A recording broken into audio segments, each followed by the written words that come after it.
বাংলাদেশে আসছে, সারা বাংলাদেশ হাসছে, সারা বাংলাদেশে আনাচে মানুষের প্রত্যেকটা মানুষজন এখানে আজকে ঈদের আনন্দ তাদের বুকের মধ্যে বইতেছে। সারা বাংলাদেশের নেতাকর্মী আছে উজ্জীবিত। সারা বাংলাদেশের মধ্যে একটি গণতান্ত্রিক দল, সেটি হলো বিএনপি। সেই বিএনপি দলকে আজকে তারেক রহমান বাংলার বুকে যখন পদার্পণ করবে, লক্ষ কোটি মানুষ জনতা তাকে অভিনন্দন, শুভেচ্ছা এবং স্বাগত জানাবে।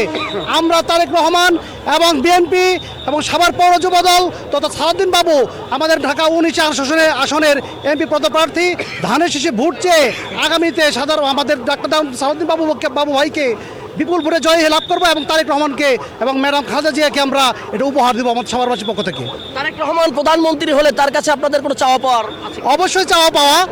ফ্যাসিস্ট সরকার যেরকম এই 17 বৎসর সারা বাংলাদেশকে জ্বালিয়ে পুড়িয়ে তাদের লোক বল দিয়ে প্রশাসন এবং অন্যান্য সেক্টর চালিয়েছে, আমি আমার নেতা তারেক রহমানের কাছে একটাই আহ্বান, সে সাধারণ মানুষের কাছ থেকে যে কৃষি বাঁচলে দেশ বাঁচবে, যে জিয়াউর রহমান সারা বাংলাদেশে যেরকম করে ওনার পিতা দেশ পরিচালনা করেছেন, আমাদের নেতা তারেক রহমানও ঠিক তেমনিভাবে দেশ পরিচালনা করবেন। তার আদর্শেই আমাদের তারেক রহমান সে আদর্শিত হয়ে দেশ পরিচালনা করবেন। সাভার পৌর যুবদল থেকে আপনারা সালাউদ্দিন বাবুকে কি উপহার দিতে চাচ্ছেন? অবশ্যই আমরা সালাউদ্দিন বাবু ভাইকে বিগত দিন এই পর্যন্ত সালাউদ্দিন বাবু ভাইকে 5 বার নমিনেশন দিয়েছেন ম্যাডাম খালেদা জিয়া।